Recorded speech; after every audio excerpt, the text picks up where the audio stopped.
کلام جو ہے یہ کلمے کی جمع ہے. کلام جو ہے یہ کیا ہے جی؟ کلمے کی. اور کلمہ کہاں سے صادر ہوتا ہے؟ کلمہ کہاں سے نکلتا ہے جی؟ بولے ذرا. منہ سے. اور منہ سے جو لفظ نکلتے ہیں یہ کہاں سے آتے ہیں؟ یہ کہاں سے آتے ہیں؟ دماغ سے. اور آگے پھر اس کی 3 قسمیں ہیں. اب اس کو میں بیان نہیں کرنا چاہ رہا. اب کلمہ جو ہے وہ روح القدس کی ہدایت سے کلام جو ہے ایلیا کے منہ سے نکلا. کلام کیا نکلا؟ یہ اتھارٹی ہے خدا کے لوگوں کو خداوند خدا نے دی ہوئی کہ ان کے منہ سے جو لفظ صادر ہوتے ہیں وہ روح القدس کی تحریک سے ہوتے ہیں اور وہ پورے ہوتے ہیں. یاد رکھیں. اب روح القدس نے قائل کیا مرد خدا کو. اس نے کہا کہ دیکھو اس نے ڈائریکشن غلط استعمال کی ہے, اس نے رستہ غلط اختیار کیا ہے.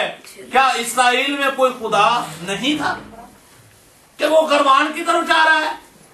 تو سن لو, جا کر اس کو بتا دو کہ جس پلنگ کے اوپر, جس چارپائی کے اوپر وہ چڑھ گیا ہے یہاں سے کبھی بھی اترنے نہیں پائے گا.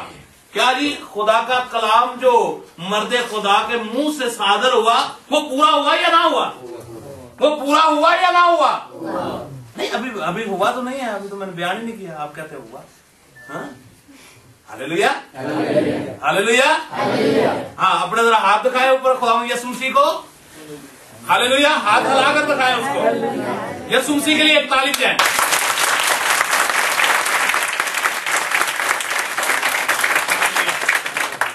اب وہ قاصد جو ہیں وہ واپس اپنے بادشاہ کے پاس گئے. انہوں نے کہا کہ ہمیں ایک شخص ملا, اس نے مجھے یہ پیغام دے دیا. اب بادشاہ نے کہا اس کا حلیہ کس طرح کا تھا؟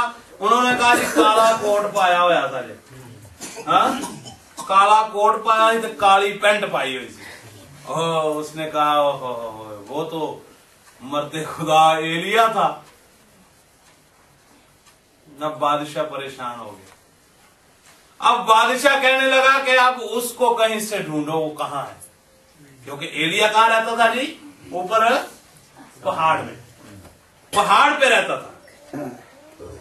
اور بادشاہ کے پاس کیونکہ اختیار تھا اس نے 50 سپاہی بھیجے. ابھی بھی اس کے دماغ میں غرور اور گمنڈ سمایا ہوا ہے, اختیار والے لوگ بھیج رہا ہے.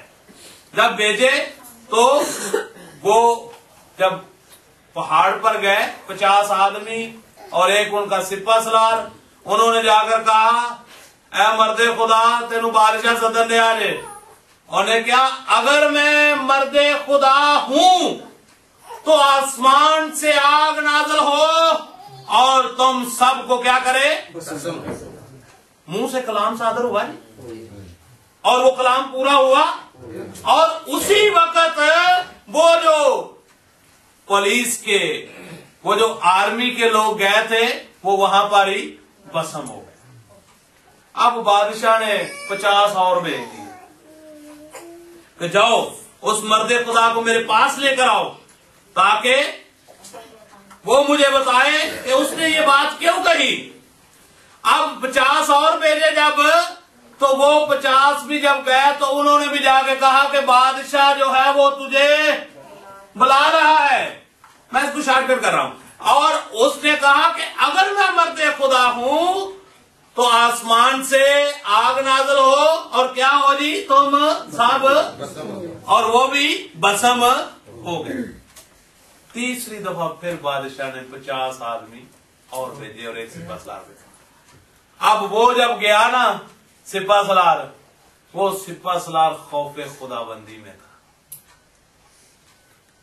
وہ جاتے ہی اس نے کوئی بات نہیں کی مرد خدا سے, اس نے اپنے ہاتھ جوڑ لیے اور اپنے گھٹنے ٹیک لیے اور کیا کہا کہ میری جان اور ان 50 شخصوں کی جان اے خداوند تیرے ہاتھ میں ہے.